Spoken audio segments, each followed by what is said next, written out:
And change, when you're talking about technology, is something that has to happen. Let's break it down for you. Okay? Here it is here. It's the tech curve. Okay? It's adoption. All right, what is it? It's this. It goes like this. Let me draw it for you. Let's say this is the curve. Okay?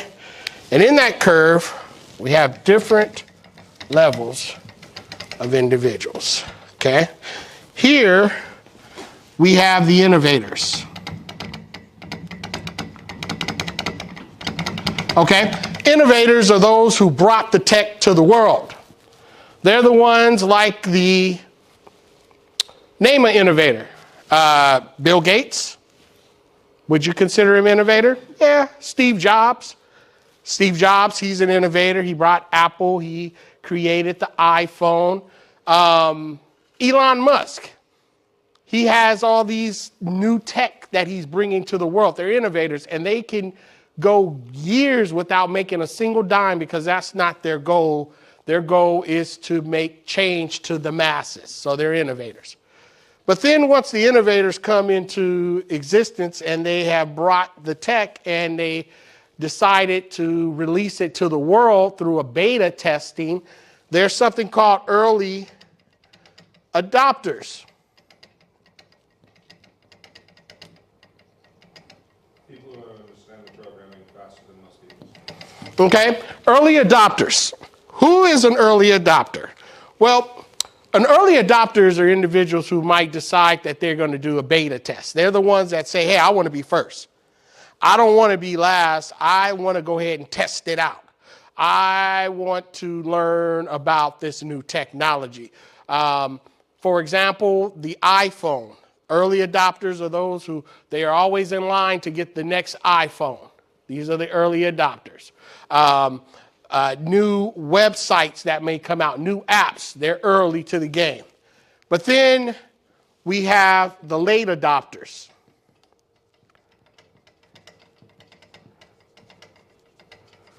Late adopters.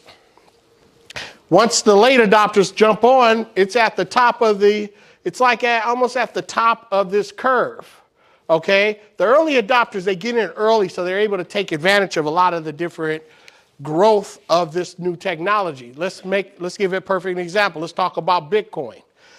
Bitcoin actually came around back in January of 2009. January 3rd to be exact. They released a white paper. Satoshi Nakamoto released a white paper talking about digital currency. This digital currency was a currency that wasn't captive to the central banks, which means it was decentralized. That means no one could control it, no one could manipulate the currency. And the reason he brought it to the world, real quickly, is that we just had a recession back in 2007 and 2008, and we were losing homes, and the banks were going belly up, and many people were scared of the banks. And they're like, okay, let's go ahead and create this thing called digital currency. Did anybody in this room hear Bitcoin in 2009 or 2010? You did. How many do you own? No. Dang. I was about to get a loan.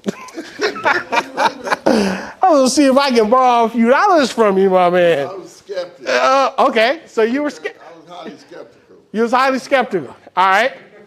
Most people were a little skeptical. And the reason because, you know, hey, this thing was invented out of thin air.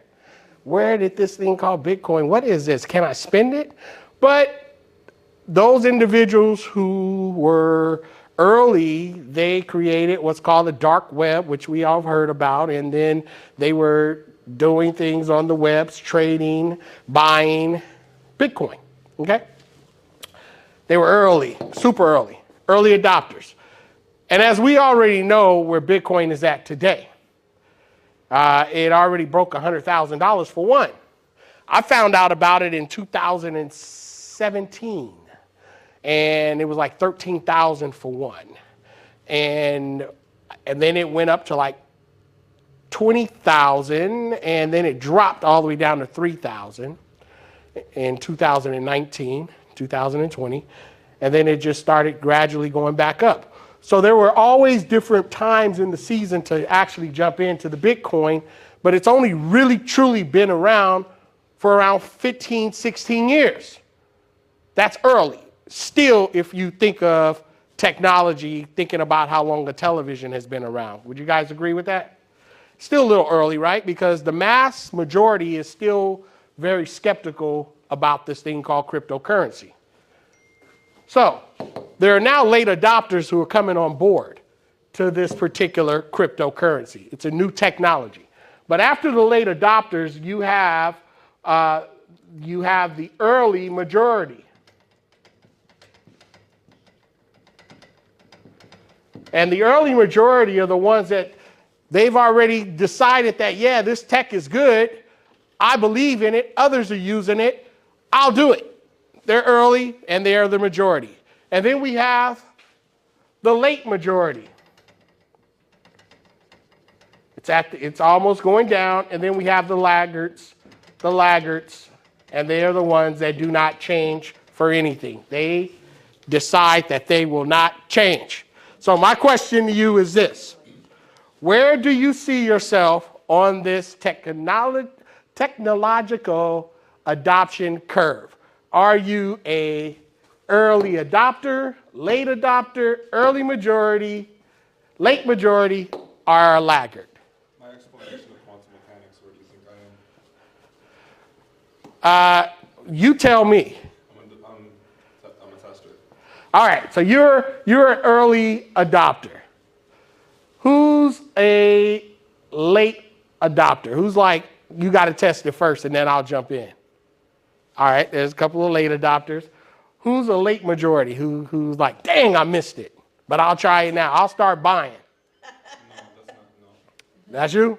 Sagittarius, yeah. Okay, all right. But you want to make sure everything is legit before you start jumping in. Right. And then we have what? The late majorities. I mean, the laggards. You the laggards? You don't want to change? Things are just... You don't like change?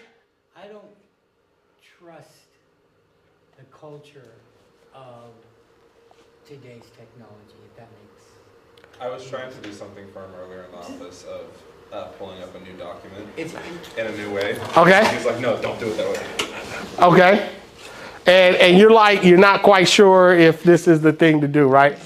You know, the short answer is being a business owner, and there are things where the technology is crucial, which is why I'm here for a specific purpose. Right. But because of the technology and the negative aspect of it and what people are able to do to hurt others, you know, physically, emotionally, spiritually, financially, and otherwise, it doesn't, there's a conflict, if that makes any sense. Now, I know that technology is important. I understand that technology is valuable, new tech is valuable and has its place. But when they overlap and you're not really familiar with it, like the beginning guys that get all excited, Yeah. you become overwhelmed and uncertain and just, I don't know, but then the next level, I think I'm probably the next level then the late lagger who now understands like a particular area in That you need it. business that is crucial for its success or not. You can't help but like look at it. You have to get involved. Well, you have to at least be smart enough to look into it anyway. Well, Jacob, I'm gonna tell you, you are now becoming an early adopter because you were early. Let's give them a hand. You showed up today. Trust me. So you have made a decision to now start to investigate this thing called artificial intelligence. And as you can see, we have a room, and there could be way more people here, but yet we only have the individuals who are early adopters who've made a decision to take a look at this new technology. And Can I just add something? yes, Because it's, well, just so that the concept is like on the table. yep, Now that I'm interested in the possibility of what AI can do, the history of the abuse that have been imposed on, me and others. So there has to, I'm trying to find this balance, if you will, and then so it's difficult to step out because I've experienced the negative side of it. of individuals Right. doing wrong. Yes. I got you. And I understand the potential, but again, finding that You have a guard. central point of it all and knowing, and that's the thing, lack of information is, keeps you stagnant. It does. And the thing about it is, knowledge is power. That's what they say. But the truth is, applied knowledge is power. And the thing about it is, but before you can apply that knowledge, you have to be able to understand what it is that you are getting to see if it fits in your category. So this here, ladies and gentlemen, is an example of the technological adoption curve. So now I know who I'm talking to in the room. Now I can talk to you about why I decided to bring Smart AI workshops to the world. I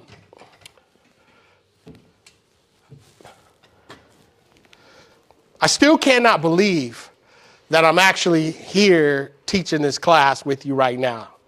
I can't believe that I teach young people about technology and even financial literacy, or even own my several different companies, and even wrote a book in the past. I mean, I still cannot believe these things, because I have not always been this person that I'm here standing here today.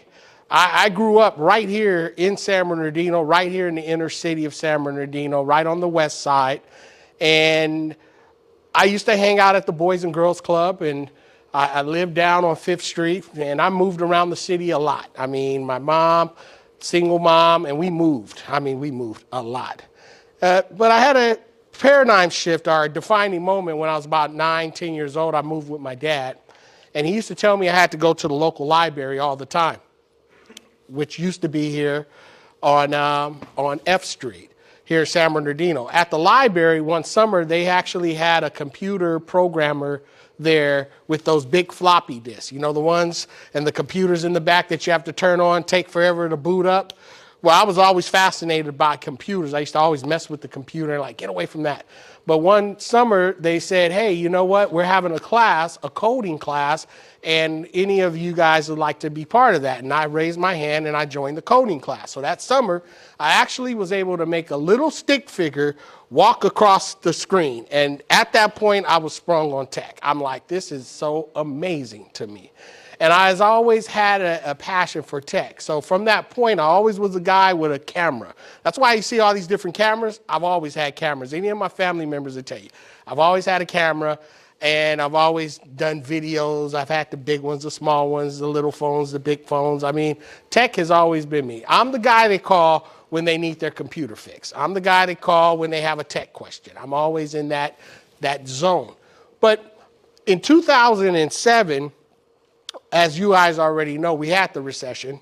And in this recession, I had been doing real estate, and I thought I was doing everything right. Thought I was on my way to the top, but I lost it all. Literally, everything was gone quickly. And I had to pivot. And I pivoted into social media, which was SEO. I was web developing. I had started building websites, web funnels, and learning the process of this new tech and how to actually, make videos, and how do I get involved and make money online. So I started doing HTML and building websites from scratch. Do you guys remember back in the day how much a website would cost you? Back in 2000, if you went to a seminar, if you've ever been out to any one of the seminars, a website could cost you $10,000 to $20,000 to $30,000 to build. I mean, it was insane. What about those domain names? You know, the www.home.com. Those were expensive. People were making a fortune selling domain names. But because I was in tech, I was able to capitalize during that season in SEO, web development. I worked for different organizations, helped them build out their computers, helped them build their web funnels, helped them take care of their marketing, their graphics. And eventually I found myself at a point to where I needed help, lots of help. And the help that I needed to get it quickly because I was doing everything. I was burnt out. How many of you find yourself being burnt out because you're at this addis? If something is going to be done right, you have to what? Do it yourself. So we have 5 different hats. Am I the only one that had wore 5 different hats? Yeah. And as business owners, we do that. We tend to wear all these different hats. And these hats, unfortunately, can cause us to get burnt out, to cause us to get frustrated, and to cause us to want to quit. So I have felt so many times that I wanted to just quit, several times. I found myself one day just sitting in my office like, man, what am I doing?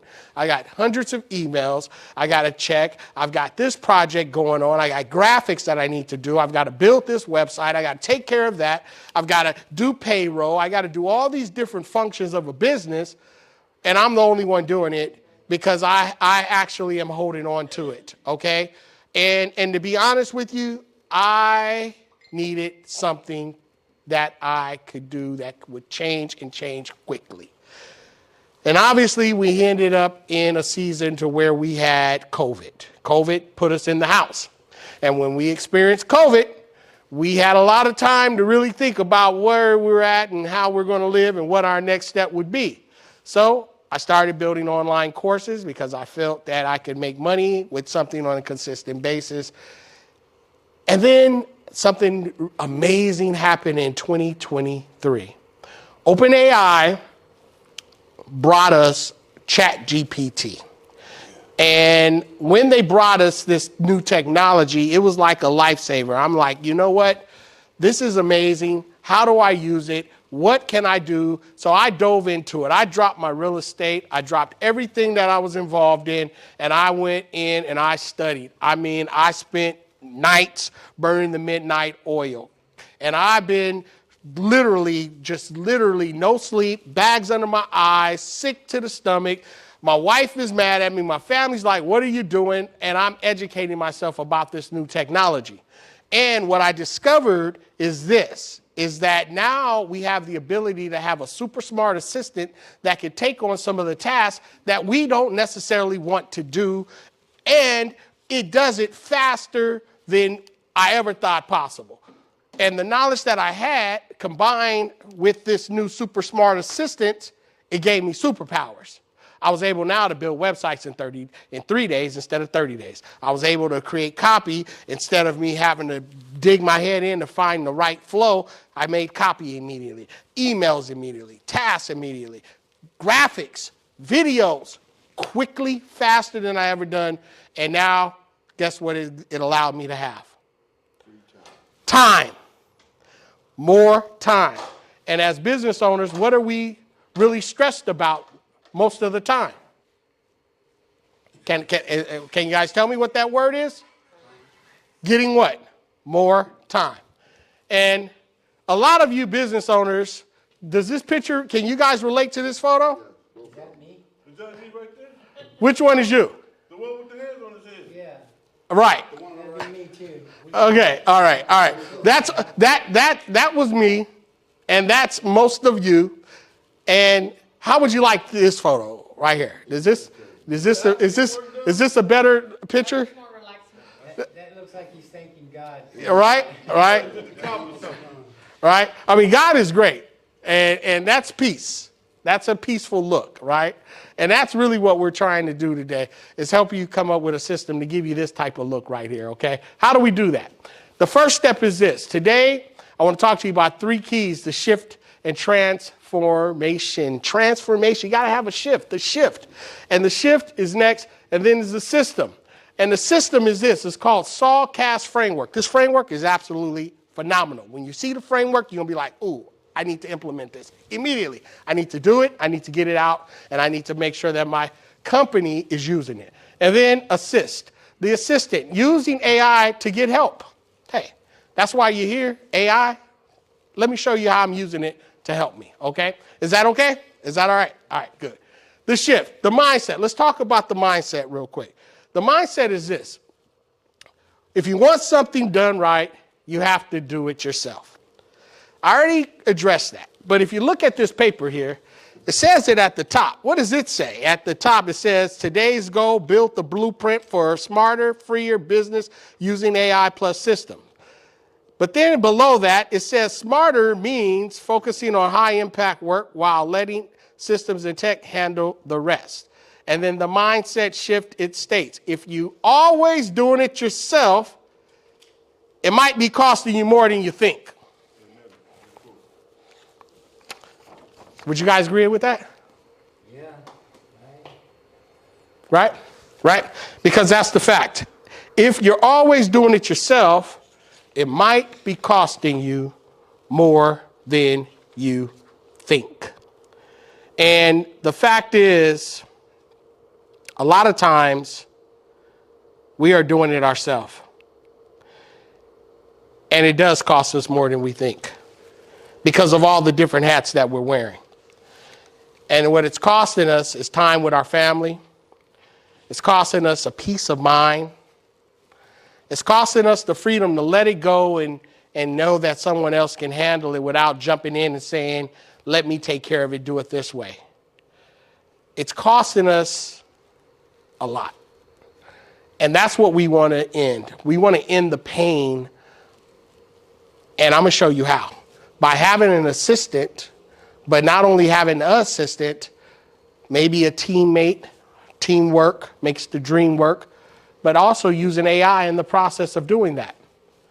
Because you don't have to do it all yourself. That's the shift that we're going to focus on today. You're not here to have to do it all yourself. Before, you're overwhelmed, I must do everything, versus I focus on what matters and the systems handles the rest. That's the first takeaway that I want you to do. We're going to shift the mindset. We're going to work smarter, and it starts with the mind. Believe you don't have to do it all yourself. Believe that. Because when I was running my business, it was very hard for me to delegate. I would hold on to everything. And to this point, I still find myself struggling with that thing called delegation. And I know that what it does, it keeps me in this certain box. I have to delegate and push it away. And in order to do that, I created this system. It's called the CAST framework. The CAST framework, if you look at your paper, this is what it stands for. Clarify and categorize. So know what you need to focus on. That's the first thing. You got to know what you need to focus on. What is your focus for today? What is your focus for this week? What is the thing that you're going to put most of your attention on? The A is automate. The S is systematize, and the T is team up. It's the cast. It's like throwing a cast, a reel, and then the net, and you're catching something, right? Most of us, if we're running a business, our biggest challenge is usually leads. If leads aren't your challenge, is being able to nurture those leads so you don't lose the lead that you had to pay for in the first place. And then the next challenge, some of us have a lot of leads and don't know how to follow up on them. So we're missing the boat. So leads is very important. But we have to cast. The framework for freedom cast helps you automate and systematize step by step. The AI assistant, your AI helper. That's how we do it. The AI helper task, what can an AI assistant do? Well, it can help you with your content creation. It can help you draft emails, social posts, blog outlines, brainstorming. It can help you generate ideas for products, marketing, and solutions and problems. It can help you with research and summaries. It can quickly gather information or summarize long text. It can customize support. It can answer common questions via chatbots, personalized organizations, and it can create schedules, to-do lists, or even meal plans if you ask it. It's an AI assistant. But a lot of us have fear. And this fear is stopping us from utilizing artificial intelligence to the fullest. So I have a question for you. How many of you are currently using some type of artificial intelligence in your day-to-day work? 1, 2, 3, I don't even 4. know what it, I mean, Yep. voicemail is AI to me. Voicemail's AI. All right. I mean, you understand? All right. So let's talk about that. I'm glad you said that, okay? I'm glad you said that. Do me a favor, Reggie, please. That's Reggie Keys. That's my man right there. Turn that camera just away just a little bit right here, because I want to explain to you a little bit right here on the whiteboard, okay? And what I want to tell you is this. Let's look at this first. What is AI? Because I asked that question earlier, and I never answered what is AI. So let me give you the answer what AI is. AI, how do you teach it? First of all, it doesn't think. Let's just get that out the way. It does not think. It's not something that thinks, okay? AI learns from data. It learns from data. All right? And then it practices. It practices. It learns from data. Now, what kind of data? It learns from all the data based on the data that whatever the big companies are using. Some are using all the data off the internet, literally. They're scraping the whole internet. It's looking at all the text, all the books, all the videos, all the images, and it's amassed all this data that it's learning from. You follow me? So it's learning from data. And this is what I call the 3 powerful P's, by the way, to help you understand how it learns. Then, once it learns from the data, from the practice, and it identifies the data, just to give you an example of an AI learning, let's assume you had 10,000 red apples, 10,000 oranges, and 10,000 bananas. The AI within say, well, what is an apple? And all these apples are different shapes, different colors. And it will answer, that's an apple, it's red. But then sometimes it may say, an orange is an apple. And then you say, no, it's not an apple, that's not an apple, that's an orange. And then it will note it, and then it will realize that an apple is red, it has this type of shape. Same thing with a banana, same thing with an orange. It will continue to see different pictures and identify that that's what that is. Are you guys following me? It's learning off of data. It's learning off of the data. That's just a brief example of it. But then, once it learns the data, it identifies patterns. It identifies patterns in the data. So, for example, apples are this size, oranges look like this. These are patterns based on all the images and all the information. Once it identifies patterns, it gives examples, and then it predicts. Then it predicts what is next based on the examples that the patterns have shown it. Analytics. It predicts what is next. So, for example, if I said, knock, knock, Who's there? who's there is going to be the next. Now, that's my beautiful wife. Say hi, Tawan. No, not you say hi. They so say hi. Everybody so say hi. She's bringing the food. We want to love her on her, okay? She's helping. She's bringing all the grub and all the goodies. That table right there. Hold on for 1 second. So as it predicts the data, all right, you guys with me? So AI learns how? What is the first thing?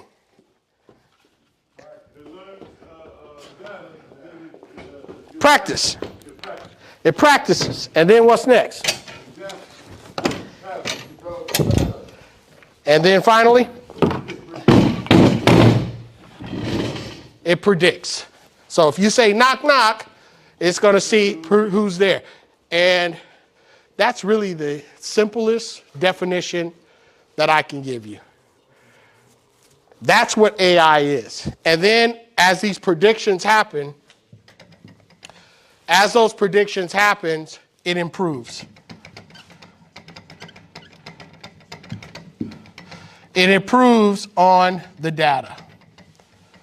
For example, Teslas are self-driving EVs, electronic vehicles. One car has been trained to identify, based on the data, images, stoplights, people, bridges, colors. It's been trained on that one data. Then it created patterns. You stop at this light, you go. You do this, you do that. Now, if it hits somebody, as it predicts, they know I'm going to turn left, I'm going to turn right. But if it hits someone, then they're going to learn that, hey, you can't keep going if you see a dog crossing the street, right? And it's going to then learn from that, and then next time it sees the dogs, it's going to stop, right? But every single car now will learn off of that one car, because it's trained on the same data.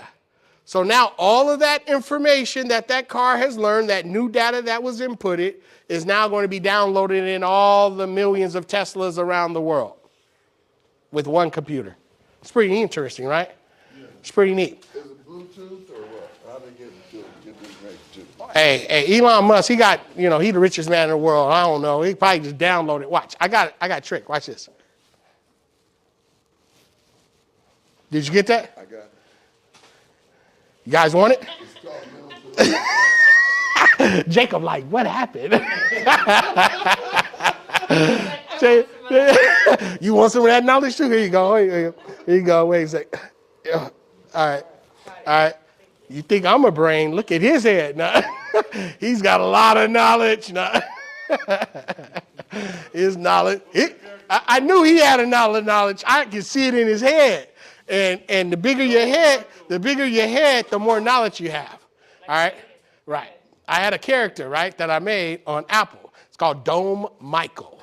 Dome Michael head would get bigger and bigger and bigger and bigger as the more knowledge I have. But the more negative energy I got, it got smaller and smaller and smaller. Wow, that was something there. Man, you should have seen it. Dome Michael, I'm going to bring. Oh, it's comedy, bro. Trust me. Okay. So I just wanted to explain what AI is. Is that good? Jacob, you got a better understanding of what AI is? I get the concept. Good. That's all I want. All I want you to do is get the concept, because what I'm going to dig into now is some examples. I'm going to do some demos. Yes. Question. Yes. So basically, we're using analytics, right? In some kind of form. In some kind of form. Analytics is very important. We are definitely doing some analytics. But the biggest thing is we're learning from data. Okay. We're learning from data. So let's look at this, okay?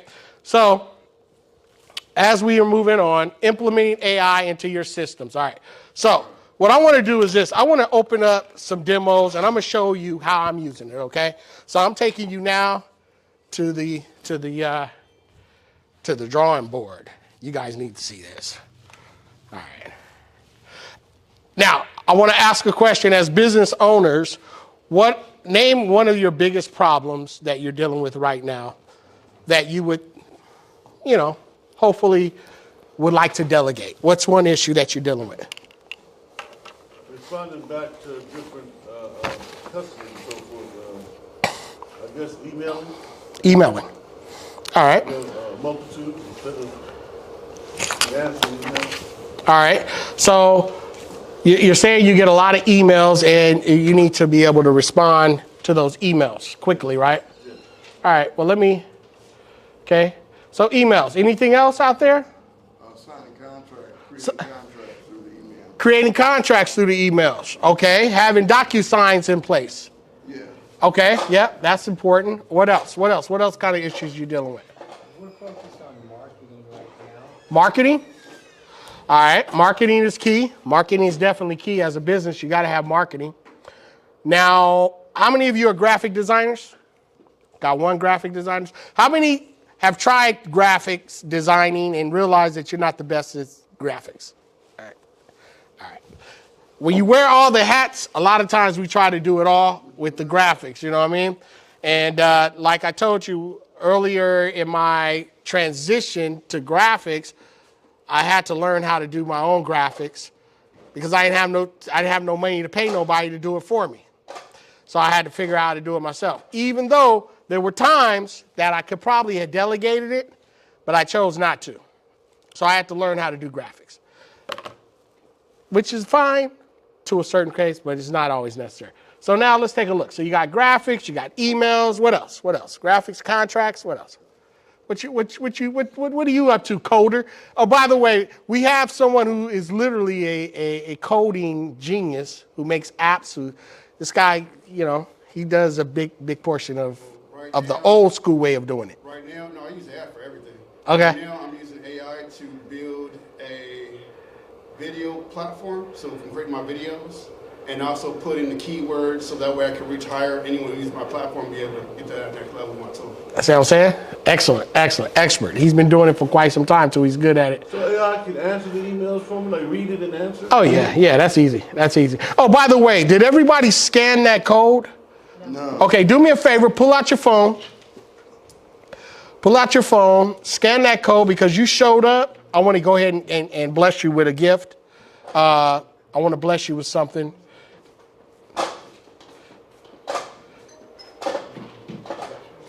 All right, go ahead and scan that and you tell me what happens when you scan it. It's going to ask you for permission. It's going to open up your messaging, your messenger, and it's going to already have a keyword in there, and all you got to do really is just press send.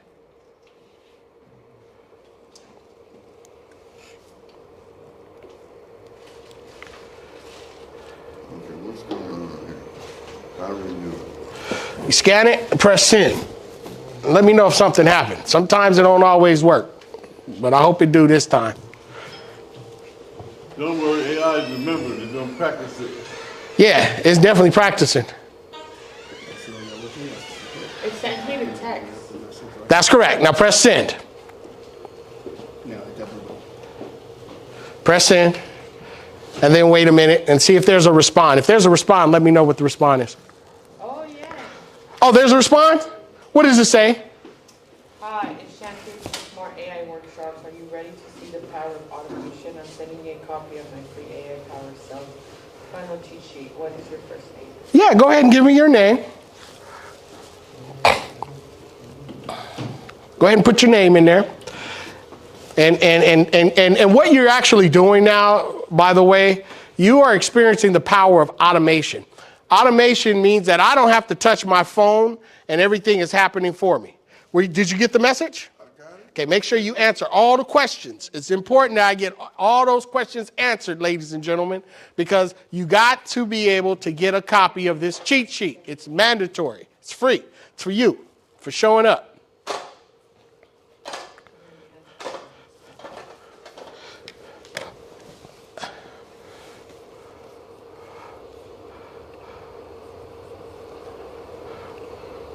All right, so while it's doing that, I'm gonna go ahead and open up a couple of image generators for you. I'm gonna share with you what is happening on the front of AI. Let's answer a couple of those questions that you guys had. Where's my Chat GPT? First place I'm going is Chat GPT. What does it say? It says join up. Huh? All right.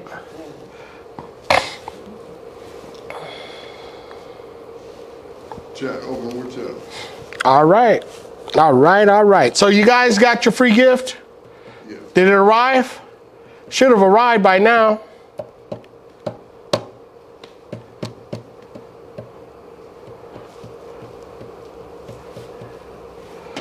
And before we get into the chat, we're going to go ahead and get your lunch. And then we'll come back while you guys eating. And I'm going to go through Chat GPT and show you how it's It might going. end up in your spam box, so check your spam. Yeah, but you should get a text message as well. You should get a text message as well. And then you guys can eat the lunch. We ready, darling? All right. All right. Okay. All right. So, by the way, did you get your gift? Yeah. Solid, thank you. I haven't received it. You didn't receive it yet? You must have didn't answer all the questions. It asks you for your name and your email address. Did you give it to it? Yeah, and then I send it to them. It might be sending you. Yeah, check your. Oh, it did. Let's see. Which one is it? Oh, yeah. Check your email. Oh, yeah. Check your email. If you don't see your regular email, check your spam. Oh, If you don't know how to check your spam, let me know and I got you. that's pretty neat. Okay, you have it. It's check your email. You have it. By the way, that's automation at its finest. That's automation at its finest. All right. And guess what, ladies and gentlemen?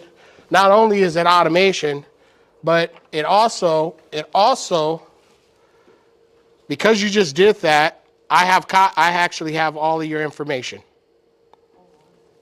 right here on my phone. Right here. I got a Noah Webster. I got a Y Benez at 2520.sy. I got a Lawrence and I got a Reggie Keys. Right here. I got your phone number, email address. And Jacob, no. But I already had yours. But if you put your name in, it'll give you, it'll send it to you. Go ahead and trust it. It's okay. I don't even trust living, breathing. You're asking me to believe something That was talking to an alien? You asking me to believe a man that was just speaking to an alien bobblehead? I noticed that people my age are dying off, but they don't, they don't get in tune with things that are, Okay. that Well, are. we're going to do the lunch break, and you're going to start at 10 when we come back. Yep, I am going to do chat when we come back because we're about to go to eat lunch. How big is this AI thing? Because on the news, I seen the robot run a race. Yeah.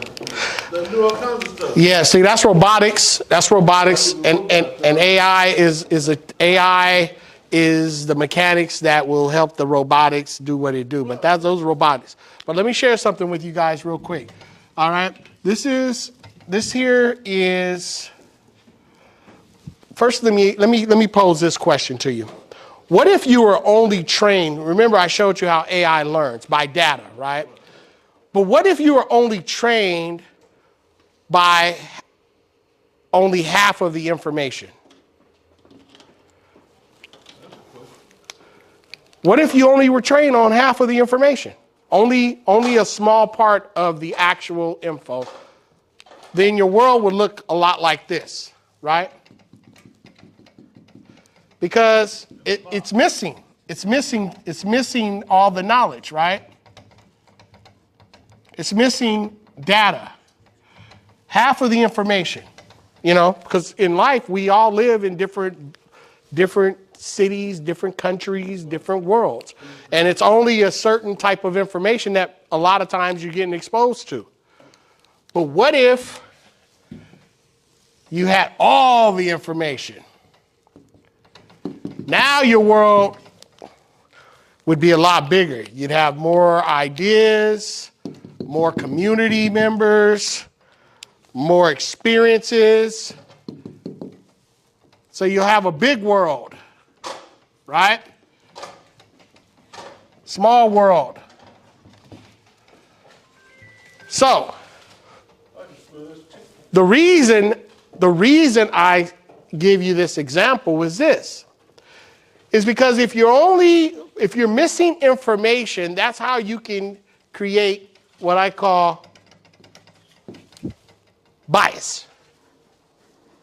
And if you're only trained on one part of the truth, then you can form a bias because remember, AI is looking for patterns and examples off of data to make predictions based on the examples.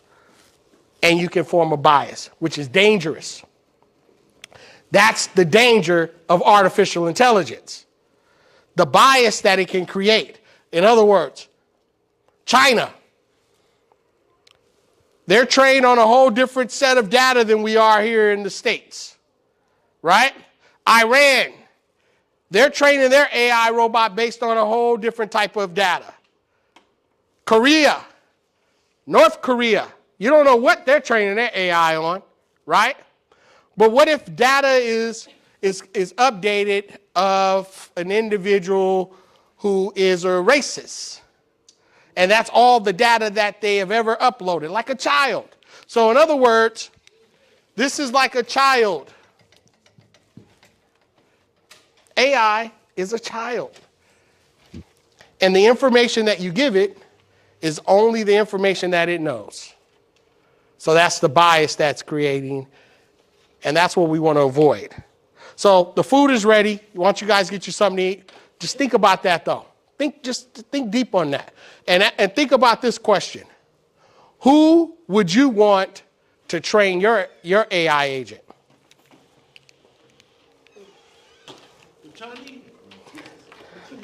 Who would you want to train, right? All right, let's get something to eat, and I'm going to go through this right here, and we're going to be wrapping up shortly. Is this good?